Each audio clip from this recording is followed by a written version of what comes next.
My world didn't shatter. It incinerated. Not with a bang, but with a whisper. A casual, cruel confession I wasn't meant to hear, spoken by the voices of my husband, my mother, and my stepsister.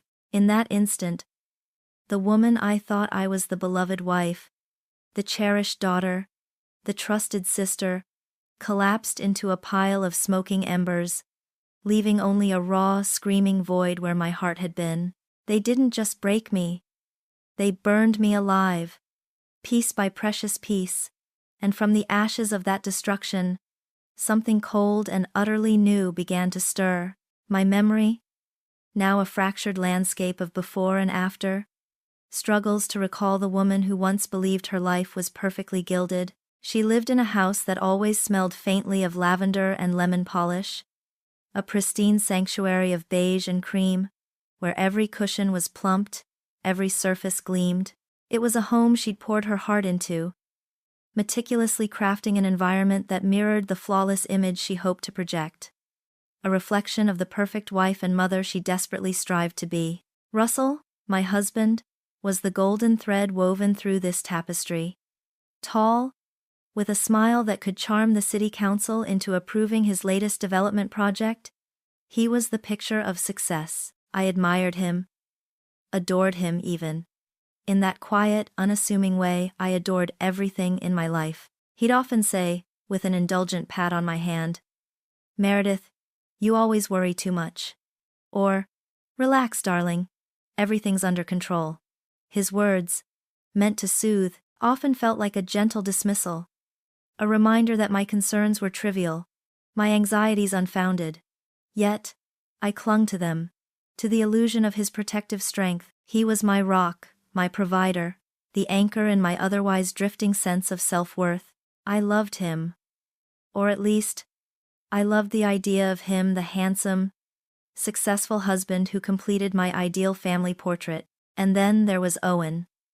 My son. He was the sun in my carefully constructed universe, a vibrant splash of color in my otherwise muted palette. His laughter was my favorite sound, his small hand in mine, my greatest comfort. For Owen, I would have walked through fire. For Owen, I endured the subtle slights, the unspoken criticisms, the feeling of always being just a little less than enough.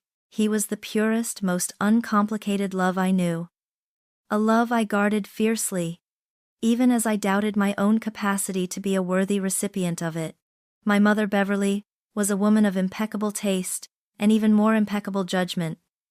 Or so I believed. She had a way of offering advice that felt less like guidance and more like gentle commands, always prefaced with, "Darling, for your own good," or, "You know I only want the best for you."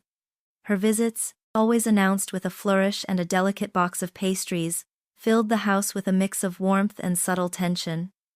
She'd praise my cooking, then offer a suggestion to improve it. She'd admire my outfit, then comment on how a different cut would be more flattering. I yearned for her approval, a longing that had taken root in childhood and blossomed into a constant ache. I wanted to be the daughter she deserved, the one who never disappointed. Adrienne, my stepsister, was Beverly's daughter from her second marriage, a few years younger than me, with a vivaciousness that always made me feel a shade duller. She possessed an easy charm, a flirtatious wit that drew people to her effortlessly. She often called me her sweet, dependable Meredith, a moniker that, while seemingly affectionate, always carried a hint of condescension, a subtle reminder of my perceived lack of sparkle. She'd confide in me, sharing scandalous stories of her latest conquests or career triumphs, always making sure to emphasize her daring escapades, a stark contrast to my quiet domesticity. I admired her boldness, even envied it sometimes, and cherished our bond, believing she was the sister I never had, the confidant who understood my deepest insecurities. In this perfectly curated life, I was merely a supporting character, always striving to be loved, to be valued, to be seen. I folded myself into the roles of devoted wife, loving mother, dutiful daughter, and supportive stepsister, hoping that if I performed them flawlessly enough, I would finally earn the acceptance I craved. I painted on a smile, nodded in agreement, swallowed my own opinions, and buried my desires beneath layers of others' expectations. The world outside saw a woman with a beautiful home, a successful husband, a charming son, and a close-knit family. It was, to all outward appearances, an enviable life, a life of quiet, unassuming perfection. But beneath the polished veneer, a quiet discontent hummed, a persistent whisper that I was missing something, that I was less than whole. I just didn't know what it was. Or that the whisper was about to become a scream. The scream arrived not as an auditory blast, but as an internal rupture, tearing through the carefully constructed silence of my perfect life. It began on a Tuesday afternoon, a day as unremarkable as any other, when I drove to my mother Beverly's house for what I believed was a routine coffee and catch-up. Her home, a symphony in muted grays and silvers, always felt a little too pristine, a little too formal, even for family. I remember the cloying scent of lilies in the foyer, and the faint echo of my own footsteps on the marble tiles as I moved towards the kitchen, where I expected to find Beverly overseeing her housekeeper. Instead, a low murmur drew me to the study, a room usually off-limits, reserved for Beverly's financial dealings. The door was slightly ajar, a sliver of light escaping, along with fragmented voices. My name. I heard my name. And Russell's. And Adrian's. My heart gave a curious lurch, like a bird caught in a sudden draft. I paused, my hand still on the doorknob, an unbidden wave of unease washing over me. Meredith? Too trusting? The house? Her share? The words, indistinct yet sharp-edged, pierced through the polite hum of the air conditioning. It was Beverly's voice, cool and precise. Then Russell's, a touch impatient. Complicated if she resists. We paint her as unstable. Adrian giggled, a sound like wind chimes. But now it sent a shiver down my spine. For Owen's sake, of course. I recoiled, my hand dropping from the door as if burned. Unstable? For Owen's sake? My mind, a frantic librarian, shuffled through mental files, trying to find an innocent explanation. Perhaps they were discussing a hypothetical situation. A storyline from a movie, or an unfortunate acquaintance. It couldn't be me. Not times my times Russell. Not times my times mother. Not times my times stepsister. They loved me. They cared. My imagination must be running wild, fueled by the vague, unacknowledged anxieties that always simmered beneath my calm exterior. I took a deep breath, composed myself, and pushed the study door open fully, forcing a bright smile onto my face. Their heads snapped up, expressions frozen mid-conspiracy. Russell was perched on the edge of Beverly's mahogany desk, Adrian leaning against his hip. A casual intimacy I had never quite noticed before. Beverly sat regally in her leather chair, her hands clasped, eyes suddenly sharp and guarded. A beat of silence stretched, thick and suffocating. "Darling, just coming to find you," Beverly said, her voice a little too quick, a little too bright. Russell slid off the desk, his smile practiced, but his eyes darting. Adrian straightened, smoothing her skirt, a faint flush rising on her cheeks.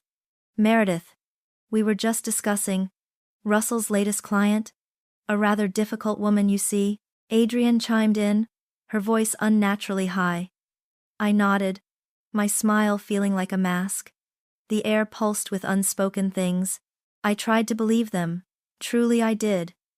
But a tiny crack had formed in the flawless veneer of my world. Over the next few days, that crack widened into a fissure. I started noticing things. Russell's phone, once an open book, was now guarded, face down on tables, his fingers hovering protectively when I walked by. His late-night meetings, once an occasional occurrence, became more frequent, accompanied by vague explanations and an almost aggressive cheerfulness upon his return. Adrian's visits to our house, once a welcome comfort, now felt like intrusions. Her laughter with Russell a little too conspiratorial, Their private jokes a little too frequent. They'd exchange knowing glances over my head, their conversations sometimes dipping into hushed whispers when I left the room, only to resume at a normal volume, seamlessly changing topics. Upon my return, my questions about our finances, once met with Russell's indulgent dismissal, now provoked short, sharp answers, a flash of irritation in his eyes. "Don't you trust me, Meredith?" he'd ask, his voice wounded, and I, the perpetual peacekeeper, would retreat, apologetic. But the seed of doubt, once planted, had taken root, growing into a thorny vine that wrapped around my chest, squeezing the air from my lungs. The definitive, devastating truth, the one that shattered everything, came on a cold, rainy evening. Russell had claimed he was working late, a meeting with an overseas client. Owen was asleep, a peaceful, innocent presence in his bed. I couldn't sleep. The whispers, the glances, Russell's evasiveness, they had formed a relentless chorus in my mind. I crept downstairs, drawn by a premonition I couldn't articulate. The living room was dark, but a faint glow emanated from the kitchen. I paused at the threshold, my breath caught in my throat. Russell stood by the island, his back to me, the soft light of his phone illuminating his face. He wasn't talking on it. He was looking at something. And then, he lowered it. Adrian was in his arms. Her head was tilted back, her eyes closed, and her lips were pressed against his. His hand, the same hand that often caressed my cheek, was tangled in her hair, pulling her closer. Their embrace was raw, hungry, undeniably intimate. As I watched, paralyzed, Adrian murmured something against his neck, and he laughed, a low, guttural sound I'd never heard from him before. "Soon, my love," he whispered, his voice thick with desire, "the house will be ours. Meredith won't know what hit her, and then, we'll have everything." His gaze, full of a triumphant malice I'd never imagined possible, swept towards the staircase, directly towards where I stood, hidden in the shadows. He didn't see me, but in that horrifying instant, I felt seen, stripped bare, and utterly destroyed. The air left my lungs in a ragged gasp that died before it could escape. The perfect world I had so carefully constructed didn't just shatter. It exploded into 1,000 shards of agony, revealing the monstrous, gleaming machinery of betrayal beneath. The gasp caught in my throat, a choked sob that never materialized. My body remained rigid, frozen in the shadows, an invisible observer to my own destruction. But inside, something profound shifted. The searing pain, sharp enough to cleave bone, gave way not to despair, but to a peculiar, chilling clarity. It was as if the shock had cauterized my emotional wounds, leaving behind a cold, hard kernel of pure, unadulterated fury. The woman who clung to fragile illusions, who yearned for approval, died in that dark hallway, swallowed by the monstrous truth. In her place, a stranger emerged, eyes wide open, seeing the world, and the people in it, for the first time, without the distorting lens of naive trust. I didn't cry. The tears, accustomed to flowing easily over minor disappointments, refused to appear for this cataclysmic grief.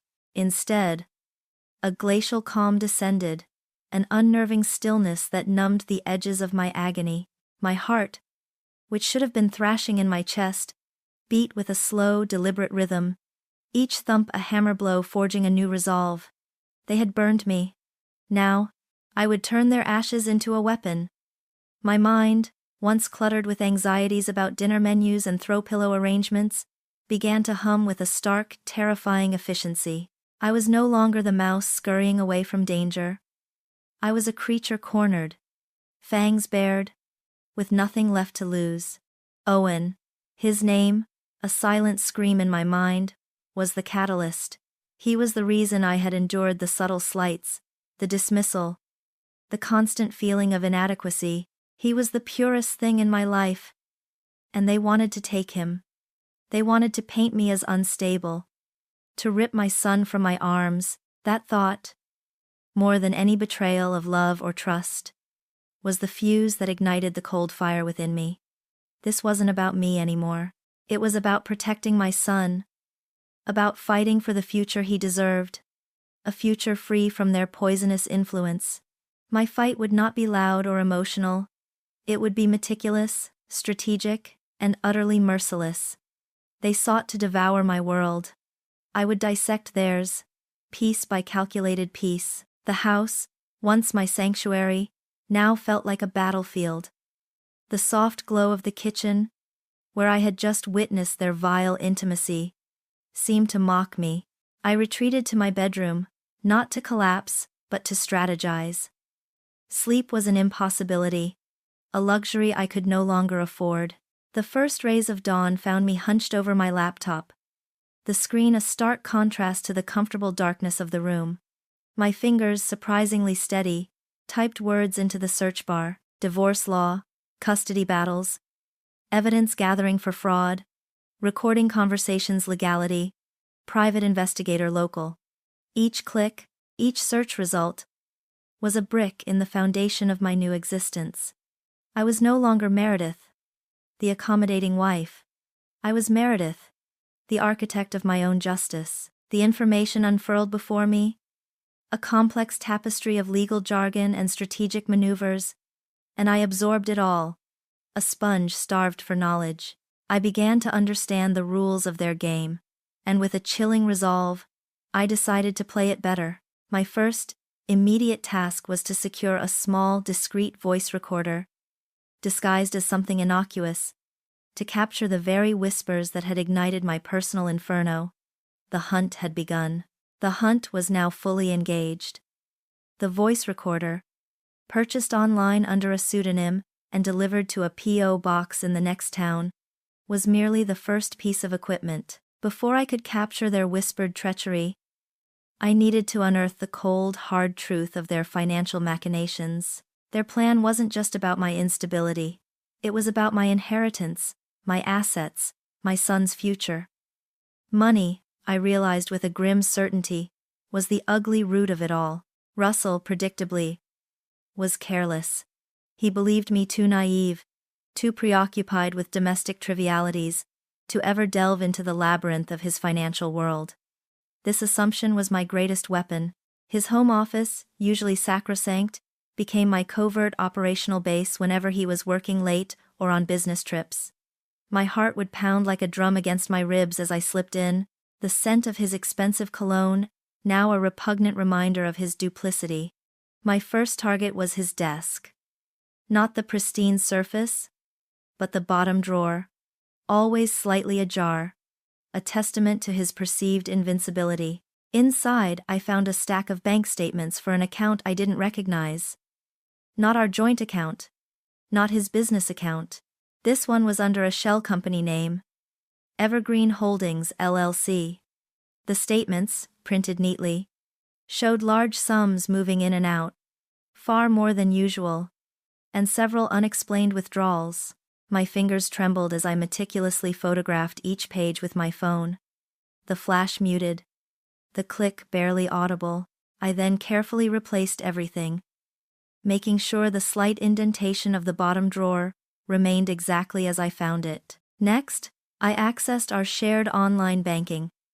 Russell had never bothered to change the password from the simple combination of Owen's birthday and our anniversary. He'd taught me once, years ago, in a moment of feigned transparency. Now, that transparency was his undoing. I scrolled through months of transactions, my eyes scanning for anomalies. There, buried amongst utility bills and grocery expenses, were recurring large transfers to Beverly's account, labeled cryptically as consulting fees. Beverly, a retired socialite, had never consulted on anything beyond the ideal shade of interior paint. There were also significant payments to a legal firm I didn't recognize, and, most damningly, a series of smaller but frequent transfers to an account registered to Adrian C. I felt a cold knot tighten in my stomach. The financial picture was coalescing into a grotesque masterpiece of deception.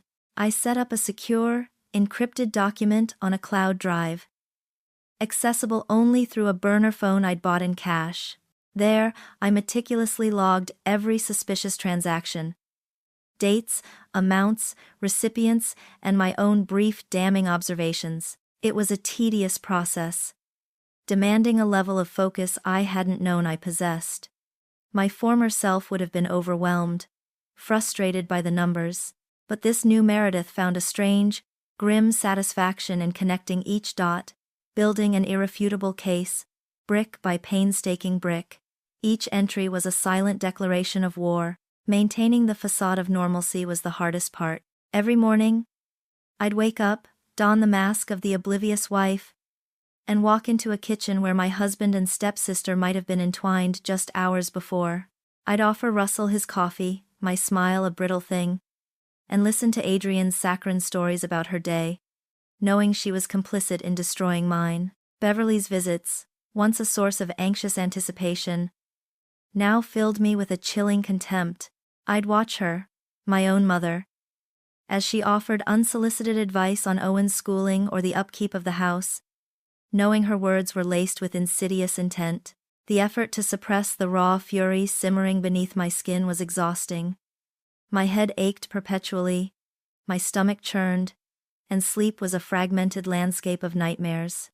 But the discoveries fueled me. One afternoon, while Russell was out, I found a sealed envelope tucked away in a rarely used desk drawer. Inside were property deeds for Our Times house. But instead of showing our joint ownership, they had been subtly altered, with Russell's name more prominently featured, and a series of complex legal maneuvers detailed, hinting at a plan to undermine my claim. It wasn't outright theft yet, but the groundwork was being laid. Carefully, methodically, the final piece of the puzzle, a loan agreement from a local bank for a substantial sum, taken out solely in Russell's name, solidified the picture. The collateral? Our house. They weren't just plotting to take times my share.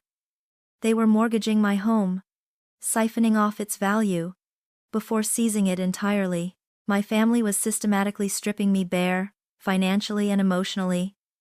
The realization was sickening, yet it solidified my resolve. My quiet investigation was no longer about suspicion. It was about undeniable proof, and I would stop at nothing to get it. My quiet investigation was no longer about suspicion. It was about undeniable proof, and I would stop at nothing to get it. While the financial documents laid bare the skeleton of their treachery, the affair, however, was the poisonous blood flowing through its veins, a grotesque intimacy that gave chilling shape to their avarice, and I intended to bleed it dry. Russell, it turned out, was not only greedy but shockingly complacent. His arrogance, his belief in my perpetual naivete, was a constant gift. Tucked into the inner pocket of a suit jacket he'd tossed carelessly onto a chair after a supposed business dinner, I found a crumpled receipt. Not for a fancy restaurant but for the Lakeside Motel. Room 7. Dated 3 weeks prior, it was a faded pink slip that screamed betrayal, louder than any shouted confession. My hands, surprisingly steady, photographed it, then placed it back exactly as I'd found it. Another piece of the puzzle, stained with deceit. The photographs were harder, requiring a delicate balance of stealth and opportune moments. I knew Russell's pattern: late meetings, then late returns. But sometimes, he'd arrive earlier than anticipated. Adrian already there under the guise of visiting Beverly, who conveniently lived only blocks away. On one such evening, feigning a migraine, I retreated to my bedroom, leaving them downstairs. The quiet click of my phone's camera, zoomed in through the banister's slats, captured them on the sofa. Adrian, head thrown back in laughter, her hand resting on Russell's knee, his fingers casually tracing the line of her arm. It wasn't overt passion, but an undeniable, intimate closeness, a comfort that spoke of long-established familiarity. My heart hammered, a frantic drum against my ribs, but the lens remained steady, capturing the image. Later, I found a discarded text conversation on Russell's tablet, an older model he'd replaced but hadn't wiped, carelessly leaving it in a drawer. "Can't wait for Meredith to be out of the picture," Adrian had written. Russell's reply. Soon, my love. Then the house and everything else is ours. Owen will adapt. The words, so casually cruel, twisted my gut, cementing the link between their illicit affair and their monstrous plot to take my son. The voice recorder I'd acquired, no bigger than a car key fob, became my constant companion. I strategically placed it, disguised as a small decorative clock, on the kitchen counter, and another, cleverly hidden within a tissue box, in the living room, their preferred meeting spots for hushed conversations. The first few days yielded little, mostly mundane chatter about finances or trivialities, but then, one afternoon, as I was supposedly out grocery shopping, the device captured it all. He's being a bit too careful with the new inheritance story.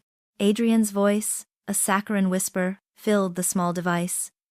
She's actually starting to act normal. Good, Russell retorted, his tone impatient. The more she appears stable, the harder it will be to paint her as unstable if we need to, but don't worry. Beverly's got her covered on that front. The new therapy sessions she's pushing for will create a nice paper trail. My blood ran cold.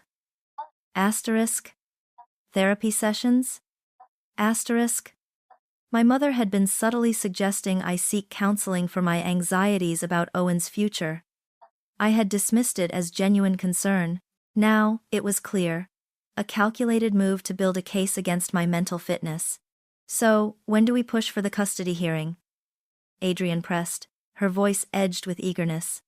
I want to be able to move in properly. This sneaking around is tiresome. Soon, once the house is fully under my name, and the divorce papers are filed, we'll use the inheritance story to our advantage, make it seem like she's suddenly become paranoid about money. Further proof of instability. Russell's voice dripped with a terrifying clinical precision. And once Owen is mine, we'll decide what to do about her. It's better for everyone this way, you know. She's too delicate.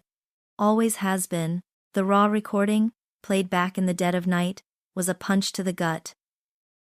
A final, definitive blow. It wasn't just an affair. It was a deeply entwined conspiracy. A grotesque dance of greed, lust, and familial betrayal.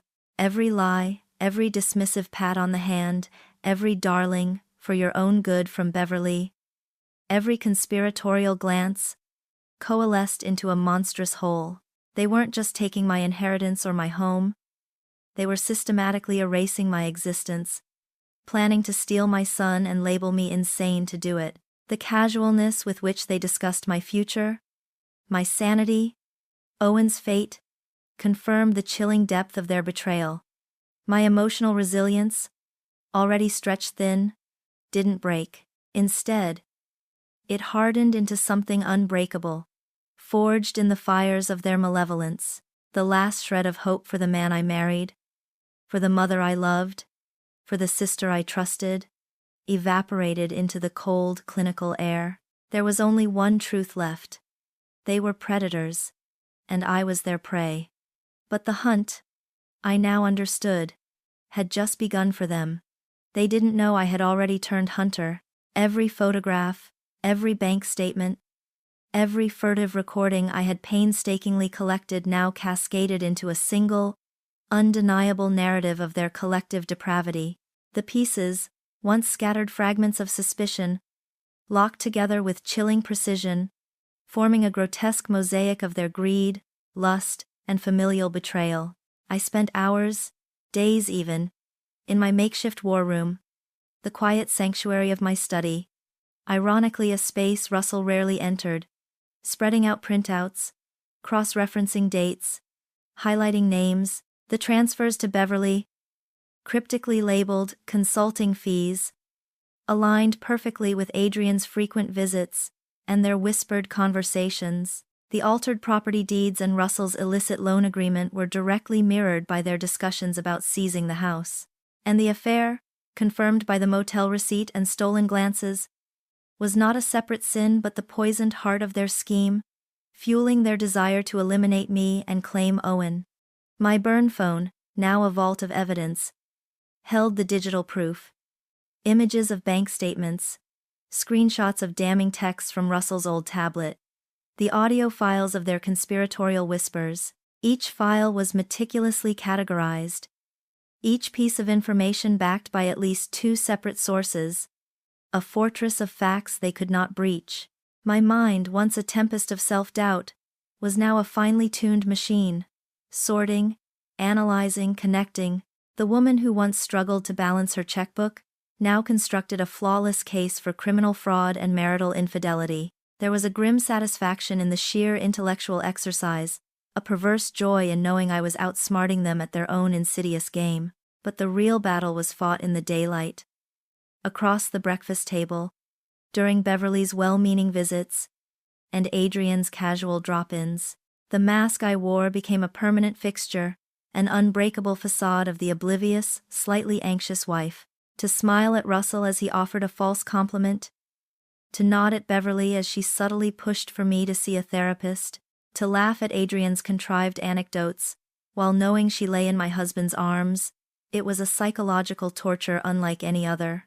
Every glance they exchanged, every hushed word, every casual touch between Russell and Adrian, was a knife twisting in a wound I pretended didn't exist. My stomach was a perpetual knot of nausea. My jaw ached from clenching, and sleep, when it came, was shallow and haunted. I watched them, my family, my tormentors, through the eyes of a stranger, observing their movements, cataloging their tells, knowing the darkness that lurked beneath their polished veneers. It took every ounce of my transformed will to keep my composure, to feign my old self, a ghost haunting the house of her own destruction. All while the cold fire of my resolve burned brighter, hotter, with each passing moment. The time had come to step out of the shadows. My meticulous work, my lonely vigil, needed to be seen, to be validated by external eyes. My research had led me to Daisy Walsh, a formidable divorce attorney renowned for her tenacity and discretion, and Harvey, a private investigator known for his quiet efficiency. I contacted them separately, anonymously at first, using my burner phone, requesting initial consultations. I chose an office building across town, a place I had no connection to, ensuring no trace would lead back to me. The first meeting was with Harvey. He was a man of few words, with sharp, observant eyes that seemed to take in everything and give nothing away. I sat across from him, my hands clasped tightly in my lap, feeling a flicker of the old Meredith's nervousness. But then I looked at the neatly organized binder I'd brought, filled with copies of my evidence, and the new Meredith took over. I spoke clearly, concisely, detailing the timeline of the betrayal, the financial manipulations, the affair, the custody plot, and the psychological warfare they were waging. As I presented each piece of evidence, the bank statements, the deed alterations, the motel receipt, the timeline of their movements, I watched his impassive face. A slight widening of his eyes, a subtle tightening of his lips, were the only tells. He took notes methodically, occasionally interjecting with a precise, pointed question. By the time I finished, nearly 2 hours later, the stack of papers between us told a story far darker than he had likely anticipated. "Meredith," he finally said, his voice a low rumble, "this is remarkably thorough. Most clients come to me with suspicions. You've come with a blueprint for prosecution." There was a hint of genuine awe in his tone. He asked about the recording devices, the burner phone, the P.O. box. I explained my meticulous steps, leaving no detail out. He leaned back, a rare, almost imperceptible smile playing on his lips. "You've done most of my job for me, ma'am. I can corroborate all of this, provide legal surveillance if needed, and ensure everything is watertight. I rarely see this level of preparation." His validation was a balm to my raw, isolated soul. My meeting with Daisy Walsh a few days later was equally intense. Daisy was a whirlwind of intelligence and empathetic steel, her presence immediately commanding. I laid out my case, the binder now thicker with Harvey's initial findings and my own detailed notes. She listened, her brow furrowed in concentration, her pen flying across her notepad. As I presented the recordings of Russell and Adrian discussing my instability and the fabricated therapy sessions Beverly was pushing, her eyes narrowed. When I played the part where they casually discussed Owen's future, a shudder ran through her. This is truly monstrous, Meredith," Daisy said, her voice quiet but firm. "The level of premeditation, the involvement of your own mother and stepsister, it's beyond belief, but the evidence you've compiled is extraordinary. Criminal fraud, emotional distress, child endangerment, adultery, not to mention the divorce proceedings." She looked at me, a profound respect dawning in her gaze. "Most victims in your position are shattered, unable to even articulate what happened. You, however, have not only endured but have meticulously built a case that is, frankly, overwhelming. You are a truly exceptional woman, Meredith. We will make them pay for every single transgression." Her words, sharp with professional admiration, solidified the last remnants of my doubt. I wasn't just a victim anymore. I was an avenging force, armed with truth, and I finally had allies. The web of deceit they had woven around me was now the very rope that would bind them. Daisy's words echoed, a powerful refrain that anchored my resolve. We will make them pay. But before the reckoning, there was one more vital move on the chessboard, a strategic feint designed not only to buy us time, but to expose the true depths of their avarice. The larger inheritance ruse, as Daisy termed it, was born from their own greed, a twisted mirror reflecting their covetous hearts back at them. We needed to solidify their criminal intent, to catch them not just planning to steal my existing assets, but actively conspiring to defraud a newly invented windfall. This would not only strengthen the existing fraud case but paint a clearer picture of their relentless malice. The details of the ruse needed to be meticulously crafted, believable enough to pique their interest, but vague enough to control. After hours of brainstorming with Daisy and Harvey, we settled on a distant, elderly cousin, a forgotten, eccentric Aunt Eleanor who, according to our fabricated narrative, had lived a secluded life in a remote coastal town and, in her final days, had decided to bestow her modest fortune upon me, her only true family. The modest part was key. It would make them think it was within reason. Then the larger reveal would come later. The story would be planted subtly, a seed dropped where it would inevitably bloom into a forest of their own avarice. I decided the most effective way to leak the information was through a carefully staged phone call. A conversation Russell would undoubtedly overhear. One evening, after Owen was asleep and Russell was absorbed in his tablet, I retreated to the sunroom. Leaving the door ajar, I dialed Daisy's number on my burner phone, having meticulously rehearsed the script. "Daisy? It's Meredith." "Yes. I just received the letter from the solicitor about Aunt Eleanor. It's quite unexpected and substantial. They need me to verify some documents next week, personally, in Monterey. No, I haven't told Russell yet. I just don't know how he'll react to such an unexpected change in circumstances. It's truly a blessing, but also a bit overwhelming, isn't it? She always was so private."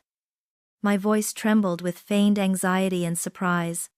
A performance worthy of an Oscar, judging by the faint shift in the air from the living room. I hung up, waiting a beat before returning, a carefully crafted expression of bewildered excitement on my face. Russell, as expected, looked up, his tablet lowered. "Everything all right, darling? You sounded emotional." "Oh, Russell, you won't believe it," I gushed, my voice a breathy whisper. "That was my lawyer.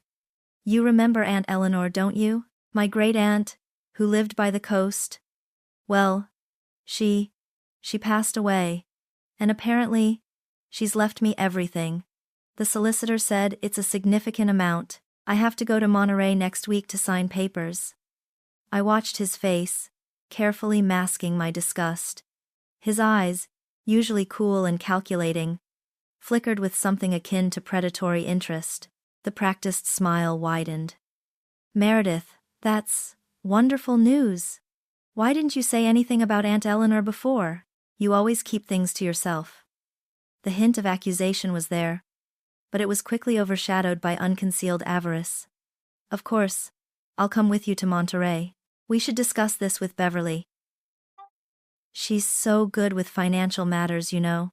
The next few days were a sickening dance of feigned delight and simmering rage. Russell became overtly attentive, offering to help with chores, bringing me coffee in the mornings. His touch sickeningly familiar. Beverly called, her voice dripping with maternal concern. Darling, I heard the news. How wonderful for you. You must be overwhelmed. Let me help you manage this new responsibility.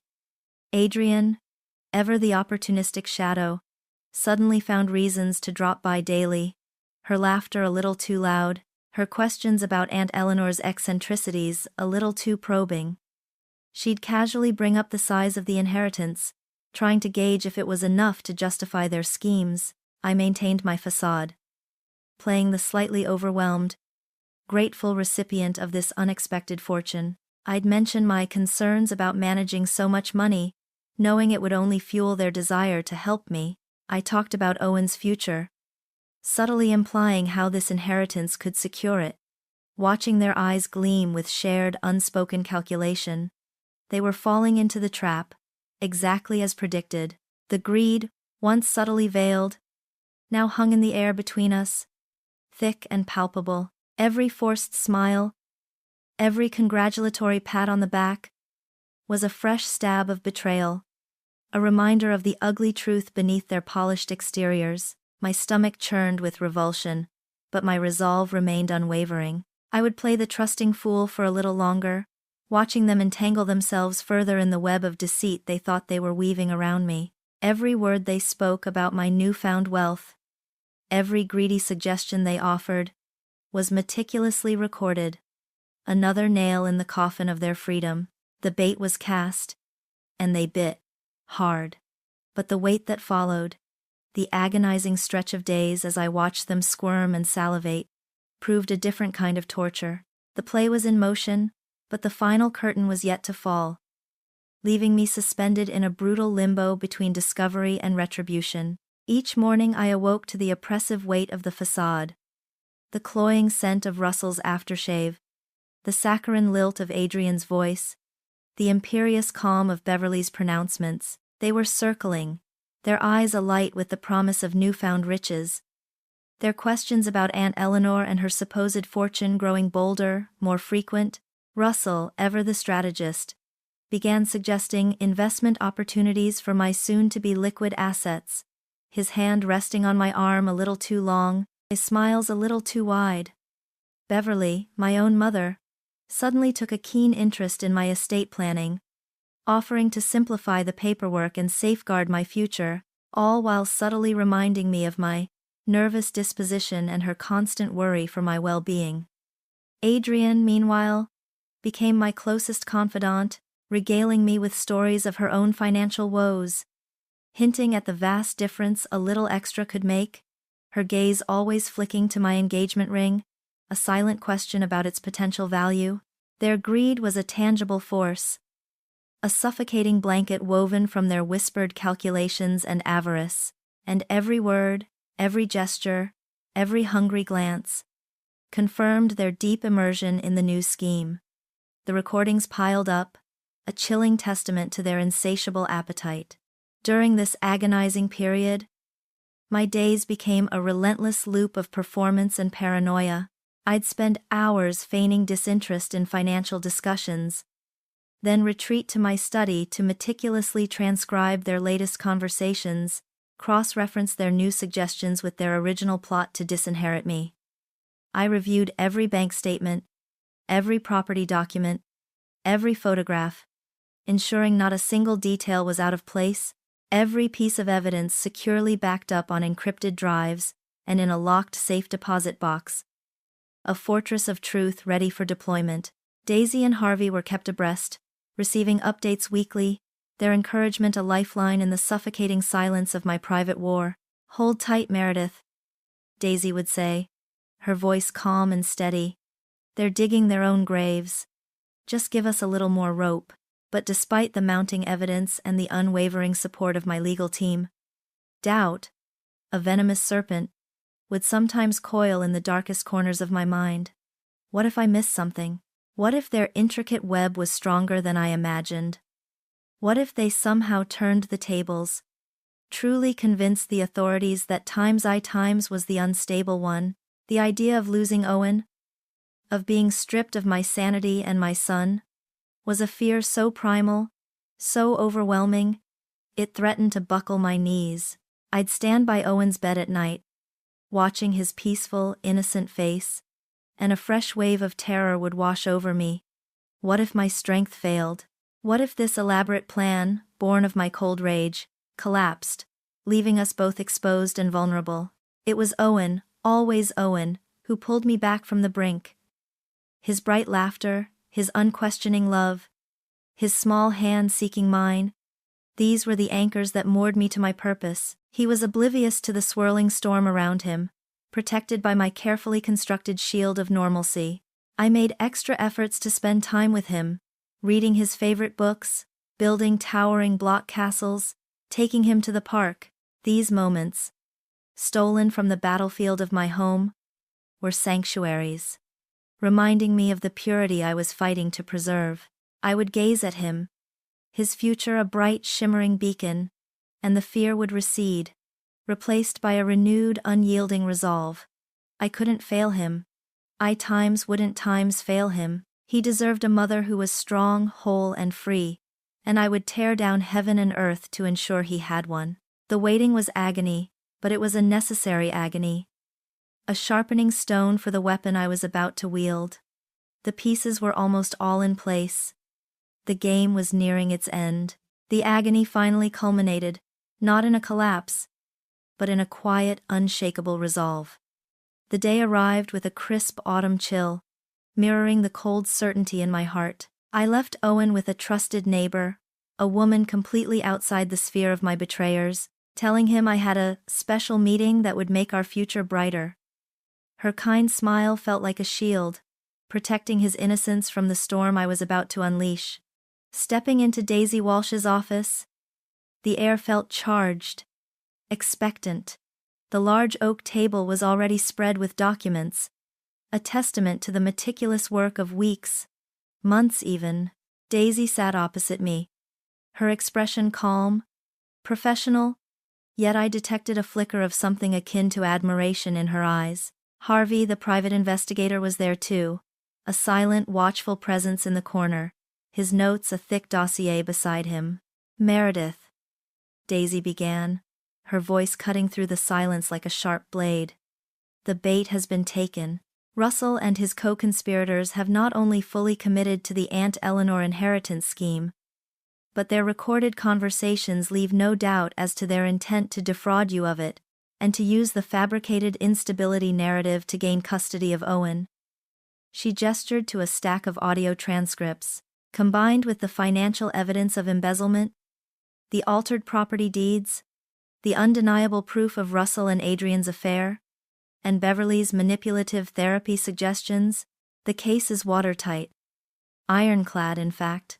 A profound stillness settled over me. This was it.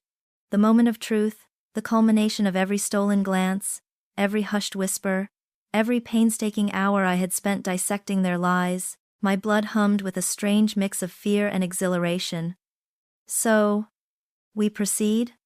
I asked, my voice surprisingly steady. Daisy nodded, her gaze unwavering. Yes, Meredith. The time for waiting is over. We have two primary courses of action, which will run concurrently. First, the divorce petition. We will file for an immediate, contested divorce, citing adultery, financial fraud, and emotional distress. We'll seek full custody of Owen, given their attempts to deem you an unfit parent, and demand a full accounting and recovery of all misappropriated assets. Second, and crucially, we will move forward with criminal charges, fraud, conspiracy to commit fraud, and potentially even attempted child endangerment based on their custody plot and psychological manipulation. We have enough evidence to secure an arrest warrant for all three of them. The words hung in the air. each one a hammer blow against the prison of my past. Divorce, criminal charges, arrest. It was terrifying. Final. Yet, beneath the tremor of apprehension, a surge of power coursed through me, a primal roar of vindication. This wasn't just about getting my life back. It was about reclaiming my dignity, my sanity, my son. Daisy pushed a stack of legal documents across the table, her pen poised. Are you ready, Meredith? This is the point of no return. Once these are filed, there's no going back. The war will be public. I looked at the documents, then at Daisy, then at Harvey's stoic face. I thought of Owen's innocent smile, of the subtle slights, the years of feeling inadequate, of the horrifying sight in the kitchen. The woman I had been, who would have shrunk from this confrontation, was gone. In her place sat a woman hardened by betrayal, forged in the fires of resolve. Yes, I said, my voice clear and firm, I am ready. The act of signing felt monumental. Each stroke of the pen, across the divorce papers, the criminal complaint, the custody petition, was a deliberate severing of ties, a declaration of independence. My hand, which had trembled in the quiet of my study, was now steady, imbued with the weight of my purpose. It wasn't just my signature, it was the indelible mark of my rebirth. After the documents were signed, Daisy made a call to Officer Johnson, the same officer I had originally consulted, setting up a meeting at the police station for later that afternoon. My heart pounded a frantic rhythm. But my mind remained clear. This wasn't a whim. It was a meticulously planned operation. Driving to the police station with Daisy, the city unfurled outside the window, a blur of ordinary lives unaware of the seismic shift occurring in mine. The anticipation was a living thing, a coiled serpent in my stomach, but it was overshadowed by a quiet, fierce joy. I was finally taking control. I was no longer a victim, I was an instrument of justice. The heavy doors of the police station loomed, a threshold between my old life and the terrifying, exhilarating future. With each step, the nervous tremor gave way to an unyielding certainty. This was not the end. It was a defiant, powerful beginning. The heavy doors of the police station swung inward, admitting us into a quiet hum of muted conversations and the faint smell of stale coffee. Officer Johnson, a man whose presence usually exuded calm authority, met our gaze with an unnervingly harried expression. His brow was furrowed, a clipboard clutched in his hand. Mrs. Walsh, Meredith, he began, his voice low. I'm glad you're here. Your husband, Russell, just left. He was quite agitated, claiming you've been suffering from severe paranoia, making wild accusations about him, your mother, and your stepsister. He even suggested you might be a danger to Owen, and that he fears for your mental state. A cold, hard knot of satisfaction tightened in my chest. So, this was his desperate gambit, his final, pathetic attempt to paint me as the crazy woman, the unstable mother. The old Meredith would have crumbled, tears springing to her eyes, stammering explanations, but the woman standing before Officer Johnson merely met his gaze, unflinching. A ghost of a smile touched my lips. And what did you tell him, officer? My voice, usually soft, was now clear and steady, laced with an iron I hadn't known I possessed. Daisy stepped forward, her presence a shield of legal steel. Officer Johnson, my client is here precisely to address those wild accusations, with indisputable evidence, I might add, accusations of criminal fraud, conspiracy, and attempted child endangerment. We have a mountain of proof that will quickly put Mr. Russell's, shall we say, concerns about Meredith's mental state into perspective. Johnson's eyes, initially clouded with professional skepticism, sharpened. He motioned us towards a closed door, down a sterile hallway. They're in here. We called them in for a follow-up, based on Mr. Russell's concerns about your erratic behavior. He was quite insistent on having them present as witnesses. My heart hammered, a drumbeat of anticipation, but my resolve remained a granite block within me. This was it. The moment I had meticulously orchestrated. The confrontation I had silently rehearsed 1,000 times. Johnson opened the door, and the scene within solidified my transformation. Russell sat at a worn table, an air of feigned distress on his face. Opposite him, Beverly sat ramrod straight, her usual elegant composure slightly ruffled, her eyes darting nervously. Adrian was leaning against the wall, her arms crossed, a smug knowing smirk playing on her lips, as if relishing the imminent spectacle of my public breakdown. Their heads snapped up as we entered. Russell's eyes widened, a flicker of genuine shock replacing his practiced grief. Beverly's jaw tightened, her perfectly manicured hands clenching into fists, but it was Adrian's face that truly broke. The smirk vanished, replaced by a dawning horror that turned her features ashen. She looked like she'd seen a ghost. And in a way, she had. The ghost of the woman they thought they'd destroyed. I walked past them, not with aggression, but with a quiet dignity. Taking the seat opposite Russell, Daisy placed our thick binder of evidence bank statements, property deeds, photographs, audio transcripts on the table with a decisive thud. Officer Johnson, now joined by a female detective, began to explain the nature of our visit. His voice formal, as Daisy systematically laid out the case, presenting each damning piece of evidence. I watched their faces. First, Russell's confident bluster began to crack. His eyes darted from the photos of him and Adrian at the motel to the meticulously detailed bank transfers. He tried to interrupt, to deny, to deflect. But Daisy's calm, authoritative voice cut him off each time. Then came the audio recordings. The low, chilling sound of Russell's voice, thick with desire, whispering to Adrian, "Soon, my love, the house will be ours. Meredith won't know what hit her. And then, we'll have everything," Beverly gasped, a strangled sound, her face draining of color.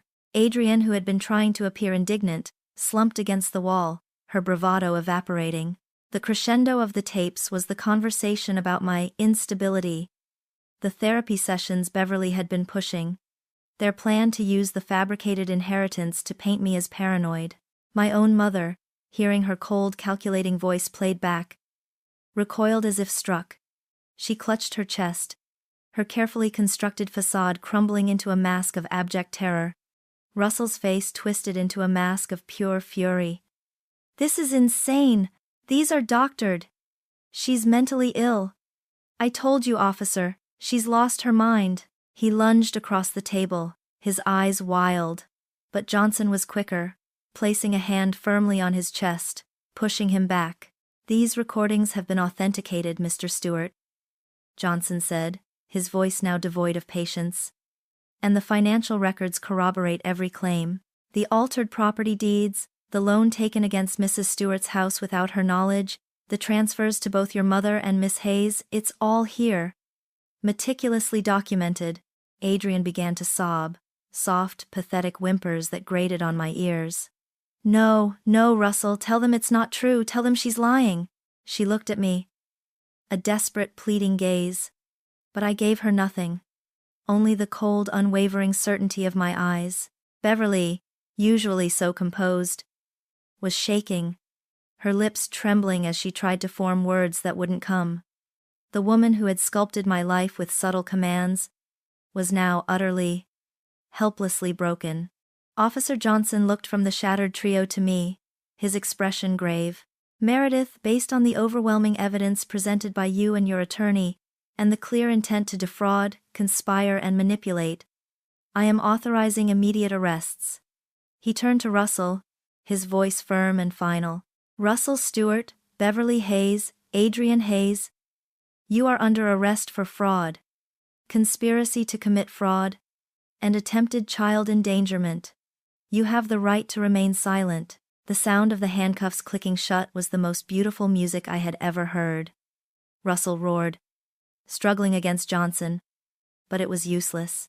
Beverly collapsed into her chair, her elegant coiffure askew, tears streaming down her face, the perfect socialite reduced to a weeping shell. Adrian, handcuffed, was led away, her whimpers echoing down the hall.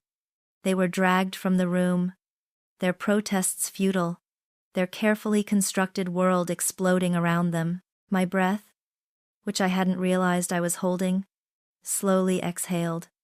The climax of my revenge was complete, swift, and devastating. Justice, cold and sharp, had finally been unveiled. The clicking shackles had barely receded from earshot when the next phase began.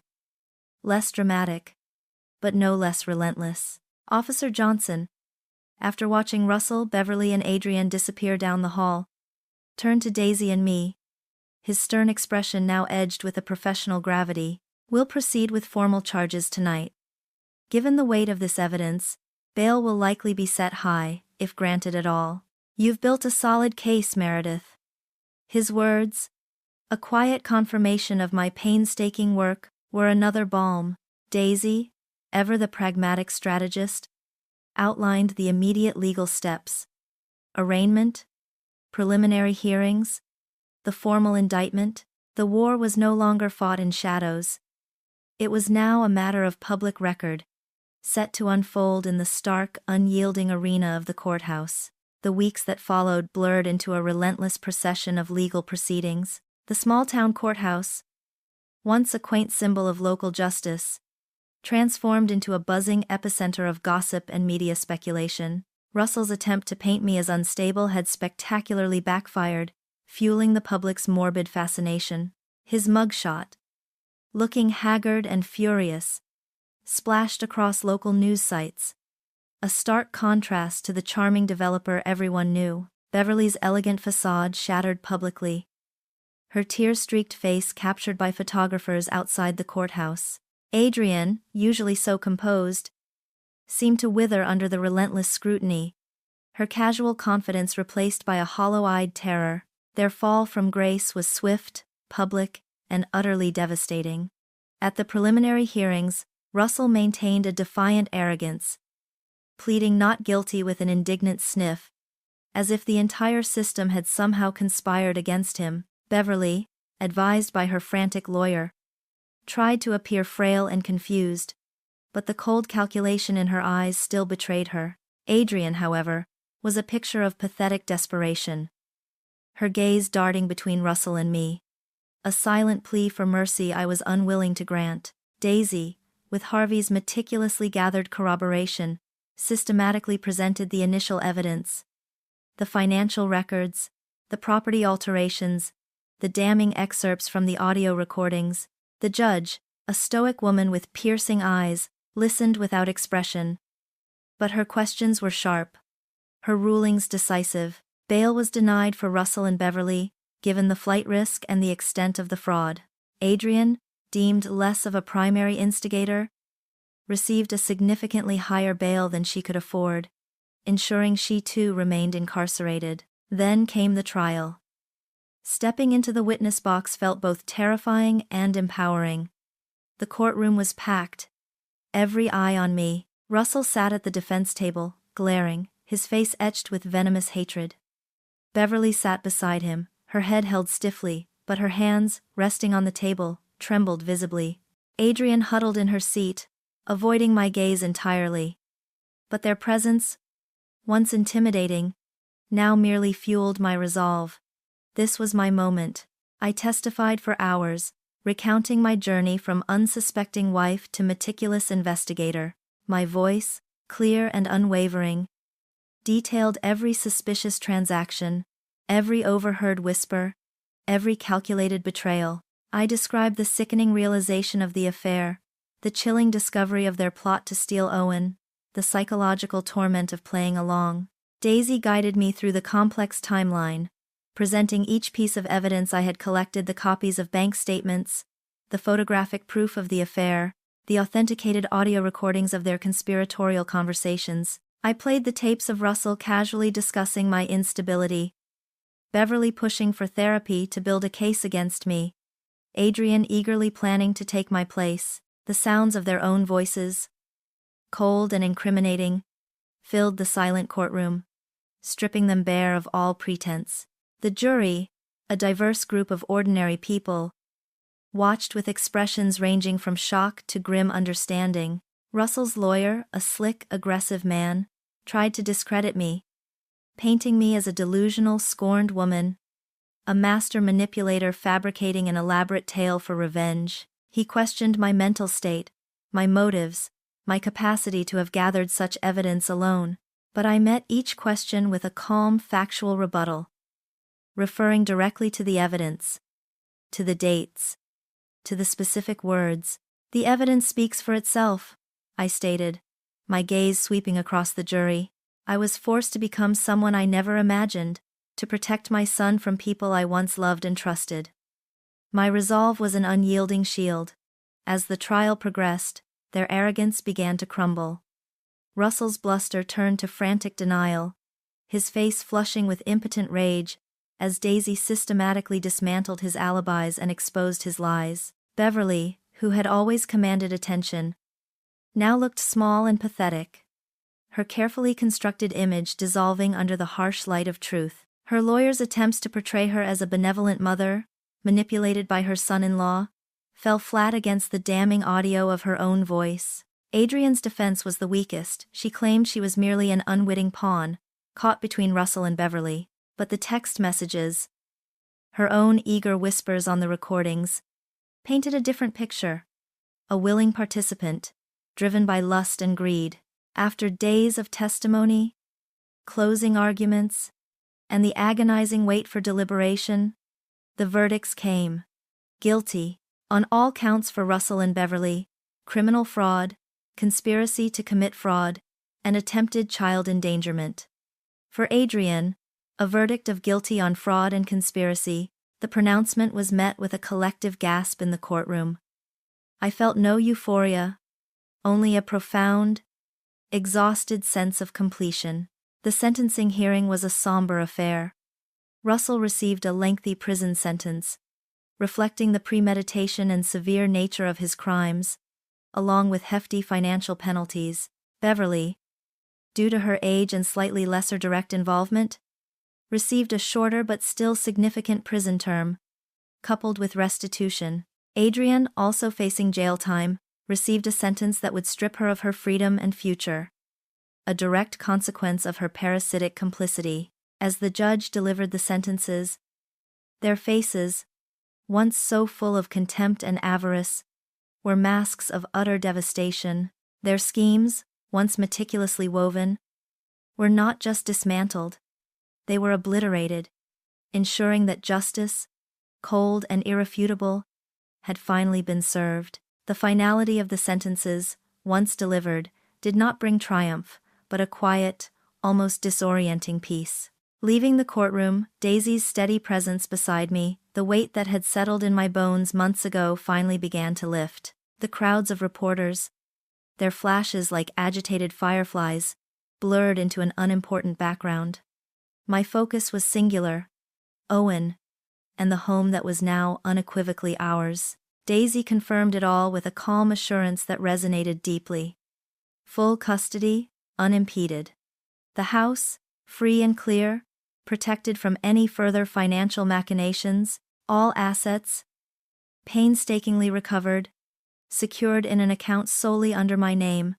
The legal battles, for now, were over. The tangled web of their greed and betrayal had been systematically unraveled, each thread laid bare, and then severed.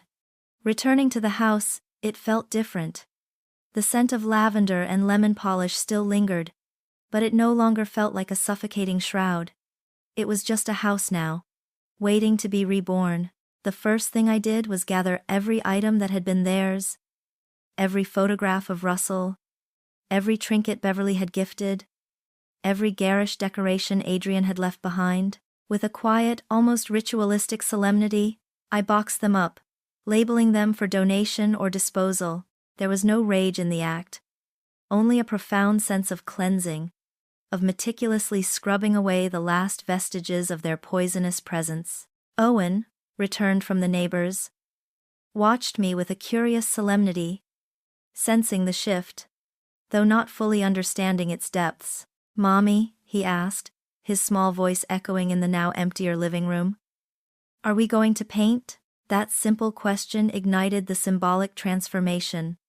The beige walls, once a testament to my desire for unobtrusive perfection, now felt lifeless, suffocating. They represented the old Meredith, the one who blended in, who avoided drawing attention. We spent days at the paint store, Owen delighting in the vibrant swatches of color. He pointed to a bright, cheerful yellow, the color of sunshine and daffodils.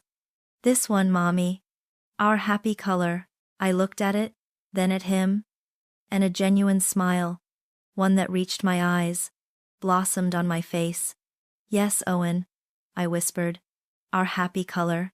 The arduous process of repainting, of choosing new furniture that spoke to our time's tastes rather than their expectations, was incredibly fulfilling. Every brushstroke of sunlit yellow, every carefully selected piece of art, every playful throw pillow, was a deliberate act of reclaiming. The pristine, formal living room became a space for laughter and reading forts. The elegant dining room, where so many silent betrayals had transpired, was now a place for Owen's craft projects and impromptu dance parties. The house, once a meticulously staged backdrop for a life that wasn't mine, began to breathe, to live, to reflect the vibrant, resilient woman I had become, and the joyful, innocent spirit of my son. It was no longer a monument to a past I'd fled, but a canvas for the future I was building, brick by precious brick. Healing from the trauma, however, was not as simple as a fresh coat of paint. The ghost of their betrayal lingered, a phantom limb that ached in unexpected moments.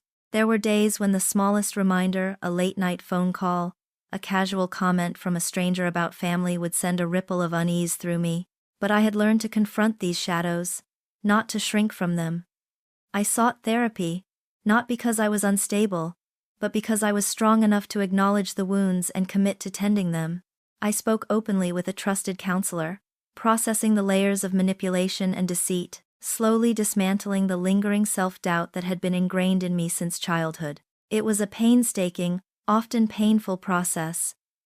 But with each session, another fragment of my old self-worth returned. Stronger, more resilient. Owen was my guiding light through it all. We talked, not about the ugly details of the betrayal, but about honesty, about kindness, about the importance of trusting your own heart. I made sure he understood that our family was times us asterisk, and that our love was unwavering. We rediscovered simple joys together, baking cookies, long walks in the park, quiet evenings reading his favorite stories. His laughter became the new soundtrack of our home, chasing away the echoes of their conspiratorial whispers. He flourished under the warmth of unconditional love and stability, his bright spirit a constant source of inspiration. Our bond, forged in the crucible of my pain, emerged unbreakable, pure and profound. My newfound independence was a revelation. I took control of my finances, learning about investments, and planning for our future with a confidence that would have astonished the old Meredith. I explored new interests, joining a local book club and taking art classes, finding joy in pursuits that had once felt indulgent or unimportant. The need for external validation, for approval, slowly faded, replaced by an inner compass that pointed towards authenticity and self-respect. I walked taller, spoke with greater conviction, and met the world with open, steady eyes. The woman who once feared confrontation now embraced challenges, knowing she possessed the strength to overcome them. The quiet discontent that had hummed beneath the surface of my perfect life was gone, replaced by a deep, resonant hum of contentment. I was whole, not because I had a husband or a conventional family, but because I had found myself, stripped of illusions, and forged anew. That newfound wholeness wasn't a destination reached after a smooth journey. It was a landscape carved out of devastation, a testament to the brutal, transformative power of betrayal. Looking back, from the quiet strength of my present, I could finally see it not just as an ending, but as the most agonizing, yet ultimately most profound, beginning. The woman who meticulously curated a life of muted beige and stifled desires was gone, incinerated by the cold fire of their deceit. In her ashes, however, lay the fertile ground for something fierce and vibrant to grow. It felt paradoxical, almost sacrilegious, to call such monstrous betrayal a gift. Yet, it was, without their calculated cruelty, their avarice, their sickening intimacy, I would have continued to drift, a supporting character in my own life, forever seeking external validation, forever fearing confrontation. They had sought to erase me, to define me as weak, as unstable, but in their attempt to strip me bare, they inadvertently forced me to discover the steel beneath my fragile exterior. They smashed the mirror of illusion, and in its broken fragments, I finally saw myself, not the reflection of their expectations, but the raw, unvarnished truth of my own resilience. The journey had been a descent into a personal hell, a lonely war waged against those I once loved. But it was in that darkness, in the meticulous collection of damning evidence, in the agonizing pretense of ignorance, that I found my voice, my intellect, my courage, every bank statement unearthed, every hushed conversation recorded, every photograph of their illicit affair. Each act wasn't just about justice. It was an act of self-reclamation. It was a defiant roar against the silent narrative they had tried to impose on me. I learned to trust my instincts, to rely on my own capabilities, to believe in my worth not because someone else affirmed it, but because I had earned it, forged it in the crucible of my own making. My future now stretched before me, not as a predefined path dictated by societal expectations, but as an open horizon, filled with choices that were truly time's mine. I no longer yearned for a perfect family portrait but cherished the authentic, vibrant bond I shared with Owen. He was my anchor, my purest motivation, and watching him thrive in our sunlit yellow home was a constant reminder of the justice we had fought for. His laughter was the symphony that filled our home, a stark contrast to the whispered lies that once haunted its halls. I was not just a mother to him, I was a role model of strength, of integrity, of unwavering love. The betrayal had left scars, deep and indelible, but they were no longer wounds. They were the topography of my transformation, etchings of a battle won. I understood now that self-worth isn't given. It's earned, often through the most agonizing trials. Justice, I discovered, isn't just a legal verdict. It's the profound peace that comes from reclaiming your truth and living authentically. The quiet, unassuming woman I once was had been shattered, yes, but from those shards, a more formidable, more independent, more whole Meredith had risen, unburdened by illusions, armed with truth, and ready to face whatever the future held, not with fear, but with an unwavering, empowered hope.